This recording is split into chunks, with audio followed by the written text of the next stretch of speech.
Hello friends, this is Nitika and welcome to NST classes. इस video में हम 200 questions of social science and social science pedagogy की हमारी series को continue करेंगे और क्वेश्चन 81 से क्वेश्चन 90 तक डिस्कस करेंगे। अगर आपको आंसर गैस करने के लिए टाइम चाहिए तो आप वीडियो को पॉज कर सकते हैं। अगर आपको वीडियो अच्छी लगे तो वीडियो को लाइक करें और शेयर करें और चैनल को सब्सक्राइब करना ना भूलें और बेल आइकन भी ज़रूर प्रेस कर लें ताकि हमारी आने वाली वीडियोस का नोटिफिकेशन आपको मिल जाए। अपने विचार कमेंट करके बताएं और यह भी बताएं कि आपको वीडियो कैसी लगी। तो चलिए शुरू करते हैं। Question 81। As we move from eastern hemisphere to western hemisphere, the size of longitudes। जब हम ईस्टर्न हेमिस्फीयर से वेस्टर्न हेमिस्फीयर में जाते हैं तो लॉन्गिट्यूड्स का साइज कैसा रहता है। फर्स्ट इंक्रीजेस बढ़ता है, सेकंड डिक्रीजेस घटता है, थर्ड रिमेन्स सेम वही रहता है, fourth first increases then decreases पहले बढ़ता है फिर घटता है। इसका सही आंसर है third option, remains same. Globe पर देशांतर यानी लॉन्गिट्यूड्स की सभी रेखाएं समान लंबाई की काल्पनिक अर्धवृत्त यानी सेमी सर्कल है जो भूमध्य रेखा यानी इक्वेटर से गुजरने वाले नॉर्थ पोल से साउथ पोल तक चलती हैं। लॉन्गिट्यूड्स की लाइंस को मेरिडियन कहा जाता है क्योंकि सेम मेरिडियन ऑफ लॉन्गिट्यूड पर जितनी भी प्लेसेस होती हैं वह नून या मिड डे सेम टाइम को एक्सपीरियंस करती हैं।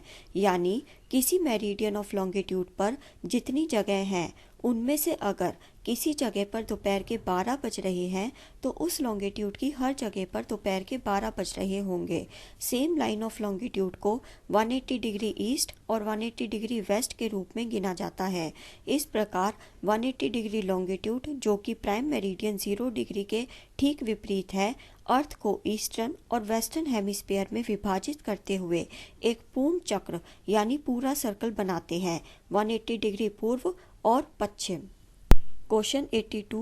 Consider the following two statements about the functions performed by Patwari and choose the correct answer from the following।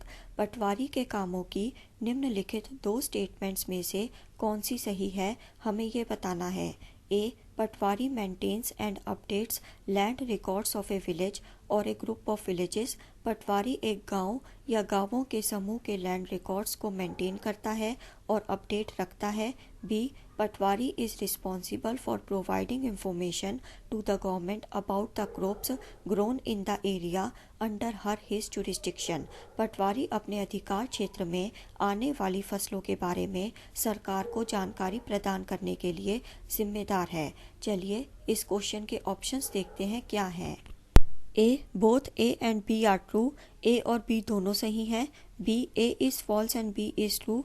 ए गलत है और बी सही है। C, both A and B are false.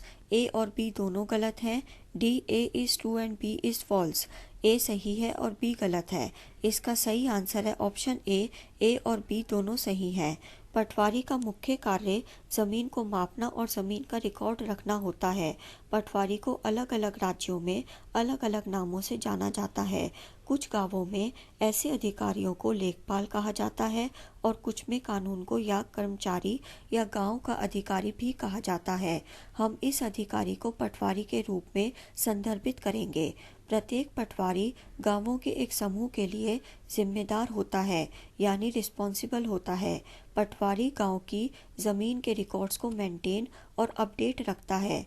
पटवारी किसानों से भूमि राजस्व का संग्रह करने और उस क्षेत्र में उगाई जाने वाली फसलों के बारे में सरकार को जानकारी प्रदान करने के लिए जिम्मेदार है। यह सब उसके द्वारा बनाए गए रिकॉर्ड्स के आधार पर किया जाता है। किसान अपने खेतों पर उगाई जाने वाली फसलों को बदल सकते हैं या कोई भी किसान अपनी ज़मीन में कुएं की खुदाई कर सकता है। यही कारण है कि पटवारी के लिए नियमित रूप से इन रिकॉर्ड्स को अपडेट करना महत्वपूर्ण है। Question 83। Which of the following cities had always a unique advantage as a city with highest availability of middle and top management talent? निम्नलिखित शहरों में से किस शहर के पास मिडल और टॉप मैनेजमेंट टैलेंट की उच्चतम उपलब्धता के रूप में हमेशा एक अनूठा लाभ था। First Kochi, second Bengaluru, third Pune, fourth Chandigarh. इसका सही आंसर है सेकंड ऑप्शन बेंगलुरु। नई दिल्ली, हैदराबाद और चेन्नई के अलावा अन्य शहरों जैसे गुड़गांव, पुणे, तिरुवनंतपुरम, कोच्चि और चंडीगढ़ भी आईटी उद्योग के महत्वपूर्ण केंद्र हैं। हालांकि बेंगलुरु को हमेशा एक अनूठा लाभ मिला है, एक शहर के रूप में जिसमें मध्य और शीर्ष प्रबंधन प्रतिभा की सबसे अधिक उपलब्धता है, क्योंकि बेंगलुरु में सबसे अधिक शिक्षण संस्थान और आईटी कॉलेज हैं। शहर को कम किराए और रहने की कम लागत के साथ डस्ट फ्री माना जाता था। कर्नाटक की राज्य सरकार 1992 में आईटी नीति की घोषणा करने वाली पहली सरकार थी। शहर में कार्य अनुभव के साथ कुशल प्रबंधकों की सबसे बड़ी और व्यापक उपलब्धता है। Question 84, what is an empirical evidence? अनुभवजन्य साक्ष्य यानी एम्पिरिकल एविडेंस क्या है, हमें ये बताना है। First, data gathered in the real world through the senses, इंद्रियों के माध्यम से वास्तविक दुनिया में एकत्रित आंकड़े। Second, a numeric approach for research, research के लिए एक संख्यात्मक दृष्टिकोण। Third, data measured in metric units, metric इकाइयों में मापे गए आंकड़े। Fourth, data gathered using reliable methods of data collection, आंकड़ों के संग्रह के विश्वसनीय तरीकों का उपयोग कर एकत्रित आंकड़े। इसका सही आंसर है first option, data gathered in the real world through the senses. अनुभवजन्य साक्ष्य यानी एम्पिरिकल एविडेंस अवलोकन यानी ऑब्जर्वेशन या प्रयोग यानी एक्सपेरिमेंटेशन द्वारा प्राप्त जानकारी है। वैज्ञानिक इस डाटा को रिकॉर्ड करते हैं और इसका विश्लेषण करते हैं। प्रक्रिया यानी प्रोसेस वैज्ञानिक विधि का एक केंद्रीय हिस्सा है।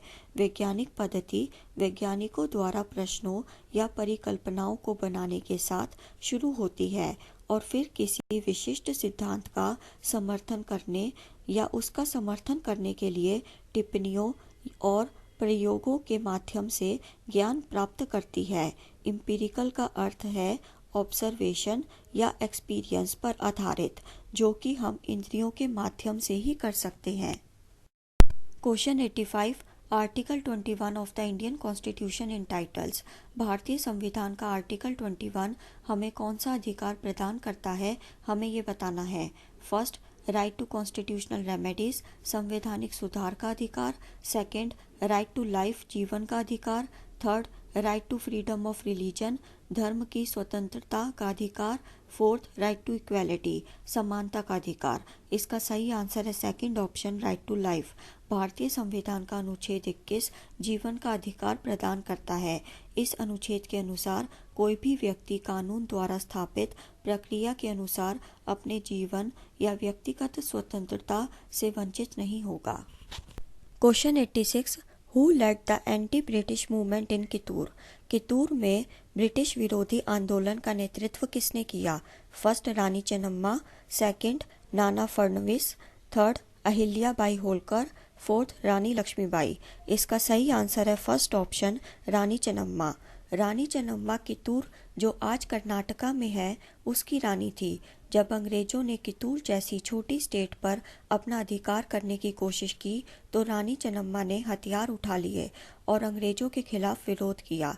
रानी चेन्नम्मा को 1824 में गिरफ्तार किया गया और 1829 में जेल में रानी चेन्नम्मा की मौत हो गई। Question 87, what is distinctive about the architectural style of the church of Notre Dame in Paris? Paris में नोट्रे डेम के चर्च की आर्किटेक्चरल स्टाइल के बारे में क्या विशिष्ट है? First, it uses stained glass painted with scenes drawn from the Bible. इसमें स्टेन्ड ग्लास का इस्तेमाल किया गया है जिस पर बाइबल से लिए चित्रों को चित्रित किया गया है। Second, it has tall spires and bell towers. इसमें लंबी मीनारें हैं और बेल टॉवर्स हैं। Third, it has high pointed arches and flying buttresses. इसमें हाई पॉइंटेड आर्चेस यानी उच्च नुकीले मेहराब हैं और फ्लाइंग बट्रेसेस यानी मेहराबी टेक है। Fourth, all of the above, उपरोक्त सभी। इसका सही आंसर है fourth option, all of the above. 12वीं शताब्दी के बाद से फ्रांस में चर्चों के निर्माण के प्रयास शुरू हुए जो पहले की इमारतों की तुलना में लंबी और हल्की थी।